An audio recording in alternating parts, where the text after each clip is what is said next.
Text. The 1963 assassination of John F. Kennedy and the mysterious circumstances surrounding his death are highlighted in 3 formations. The first is President Kennedy, to die, Dallas. The second names Kennedy's assassin, Oswald, marksman, name of assassin who will assassinate. Oswald's name is again present in a code sequence that depicts the events surrounding his death at the hands of Jack Ruby. Oswald, Ruby, and he will kill the assassin. The name of Robert Kennedy can be found in a grid next to his assassin, R.F. Kennedy, S. Sirhan. Within the same sequence, the code seems to suggest that Robert Kennedy would have become president of the United States in 1968, with the addition of the phrase, "Second ruler will be killed." As intriguing as some researchers say the events predicted by the code are, they give us no clue as to its origins. The idea of who exactly created the code is as controversial as the code itself. Was the Bible encoded by God, or was there someone else?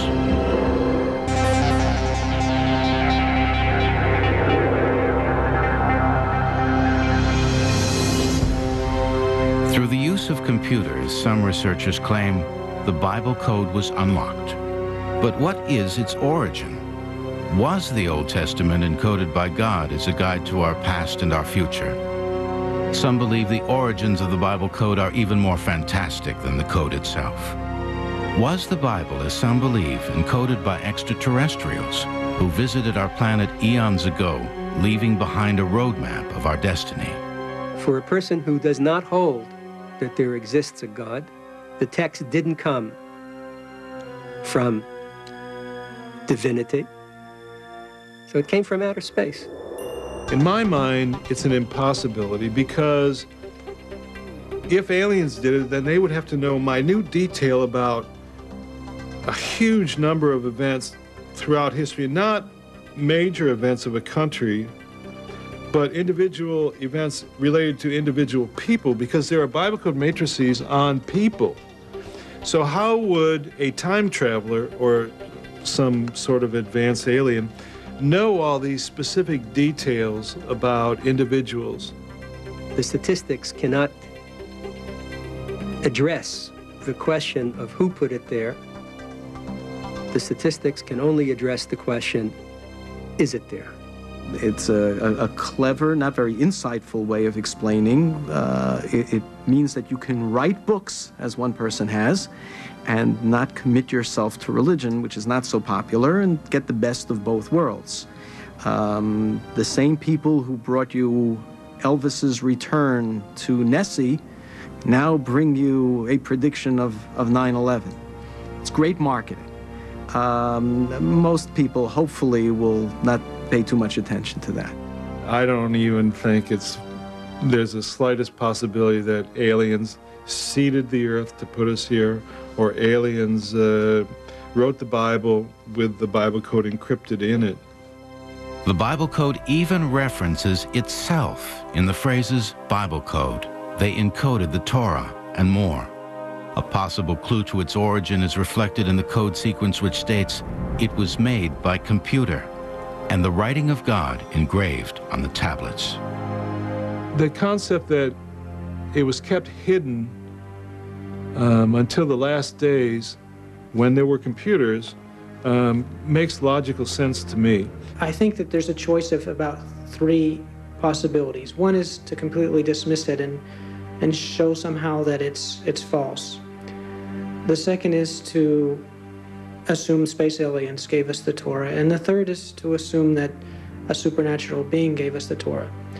I don't think there's a lot of other choice, but it's a gradual process that people have to go through when they search the codes and search the meaning behind the codes. What do the codes try and prove? The codes try and prove that this Torah, this document, was given by God at Sinai. Let me ask you a question. Let's say that someone sets you up on a date. Okay, great setup. You're going to meet them at, I don't know, the Waldorf Astoria in New York City, at 3 o'clock on Sunday afternoon. And you get there, she's not there. But she left a note. And the note says, Dear Matthew, I was here 3,000 years ago.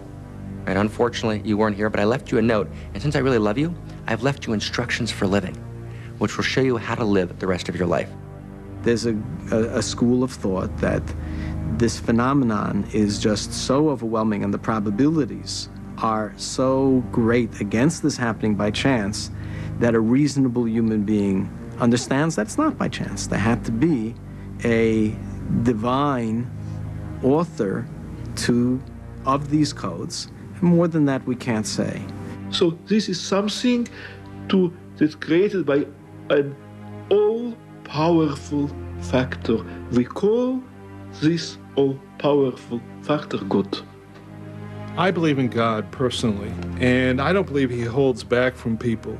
And if you're following his will and you're asking for wisdom and he would help you, and if it was a person 3,000 years ago, then I'm sure God would have allowed him to develop the Bible code very far. He would have had to do it manually. But despite the code's supposedly startling accuracy, many skeptics say it does not exist. Did it predict key historical events, or is it essentially a statistical anomaly? Or is it little more than a clever parlor trick?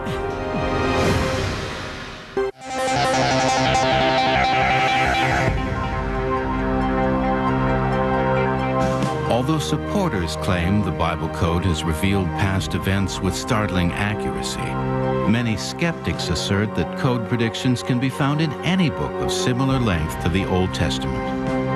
Several scholars have taken up the challenge of refuting the Bible code by attempting to scientifically invalidate the tests used to prove the code's existence. An examination of the classic Moby Dick revealed a message of Princess Diana's death within its text. While the opposition to the code's existence is based on sound scientific study and experiments, supporters say they do not explain certain events that have actually been predicted before they occurred. The prediction that leading code proponents view as evidence of the code's validity was discovered by two different researchers, Moshe Katz and Michael Drosnin. It is the assassination of Israeli Prime Minister Yitzhak Rabin.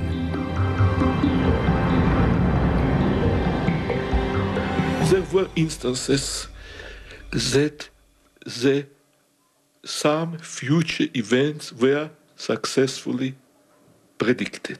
The most famous case is the prediction or the warning of Prime Minister Rabin assassination, which was given by Michael Drosnin. At the time that this occurred, Yitzhak Rabin was the prime minister of Israel. In this case, they put in Yitzhak Rabin, and they saw the verse that talks about an assassin will assassinate, or a murderer will murder. And occurred in very close proximity. They both were alarmed and sent letters to the security people, to the prime minister's office, in the hopes that some extra precautions might be taken so that this event would not happen. But it did happen.